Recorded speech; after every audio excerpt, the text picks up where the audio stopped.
Supreme court ने जिस तरीके से आज बड़ा फैसला यूजीसी के जो प्रमोशन ऑफ इक्विटी रेगुलेशंस 2026 को लेकर दिया गया है, सबसे पहले तो हम ये समझना चाहेंगे कि सुप्रीम कोर्ट के आदेश में आखिर है क्या, फिर अगले पहलू पर हम जाते हैं कि आखिर ये नियम क्या थे।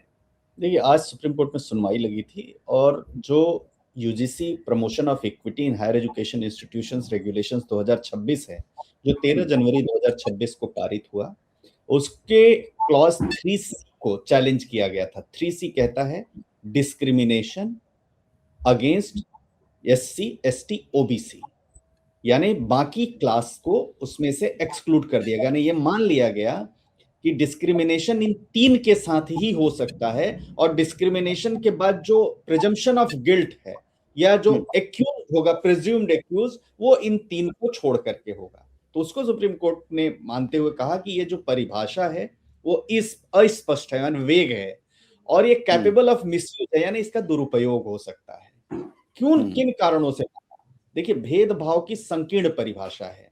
जो रेगुलेशन 3C है, जिसमें जाति आधारित भेदभाव है, उसमें केवल एससी, एसटी, ओबीसी समुदाय के खिलाफ होने वाले भेदभाव तक सीमित कर दिया गया। तो जो पिटीशंस लगी थी उसमें यह था कि जो सामान्य श्रेणी के उन छात्रों को संस्थागत सुरक्षा और शिकायत निवारण से वंचित करता है जो स्वयं भेदभाव का सामना कर सकते हैं।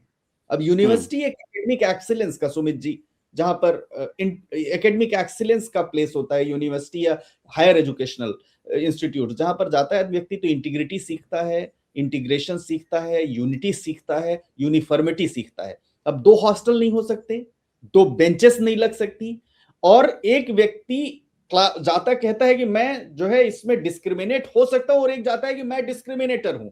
तो वहां जाते ही जो दबाव की स्थिति होती है उससे यानी जो टैलेंट को आगे आना चाहिए यूनिवर्सिटी से, वो नहीं आ पाते। तो सुप्रीम कोर्ट ने साफ तौर पर उसको कहा कि इसकी डेफिनेशन बड़ी वेग है और 75 वर्षों के बाद हम कहां पहुंचे हैं। एक तरफ हम जाति रहित समाज की संकल्पना कर रहे हैं और दूसरी तरफ हम दोबारा से वर्ग संघर्ष जैसी चीजों को बढ़ावा देंगे। तो उसको करते हुए उसको स्टे किया और स्टे करते कहा कि तब तक स्टे रहेंगे जब तक एक्सपर्ट कमेटी रिपोर्ट नहीं आ जाती है, और 19 मार्च को डेट लगाई और यूनियन ऑफ इंडिया को इसमें नोटिस इशू किया। सर, क्योंकि ये कहा गया कि 2012 के जो नियम थे उनके स्थान पर जो है इन रूल्स को लाने की कोशिश यूजीसी की तरफ से थी। 2012 और 2026 के इन नियमों में किस तरीके का अंतर था? देखिए, 2012 के नियमों में ये कहीं पर नहीं था कि डिस्क्रिमिनेशन किसके खिलाफ, एक पर्टिकुलर कम्युनिटी के खिलाफ हो सकता है। अब जो कमेटी बनी जिसके दिग्विजय सिंह अध्यक्ष थे, जिस कमेटी के, उस कमेटी की अध्यक्षता में जो नए नियम लाए गए, उस नए नियम में कई नियम जोड़े गए। उसमें से एक नियम 3C जोड़ दिया गया और उसमें एक ये भी है कि कास्ट बेस्ड डिस्क्रिमिनेशन जो कहता है, वो कहता है कि डिस्क्रिमिनेशन सिर्फ only on the basis of caste और tribe against the members of the scheduled caste, scheduled tribe और अदर बैकवर्ड कास्टेस।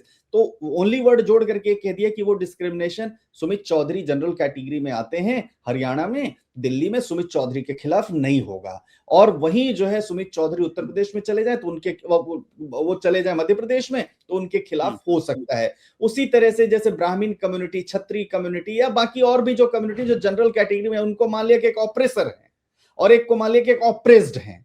तो जाते ही जो गिल्ट प्रिजम्पशन थी उसको इस एक्ट के माध्यम से लेजिटिमाइट कर दिया गया, जो 2012 में नहीं था। 2012 में साफ तौर पर इक्विटी कमेटी नहीं थी, इंक्वायरी हेल्पलाइन नहीं थी, इक्वल अपॉर्चुनिटी सेंटर नहीं थे। तो इसमें यही एक सेक्शन जो है कास्ट बेस्ड डिस्क्रिमिनेशन, वही वरीइंग है, वही प्रॉब्लमैटिक है। बाकी कहीं पर तो कोई दिक्कत है ही नहीं है। अब हम संविधान के बराबरी की बात करते हैं।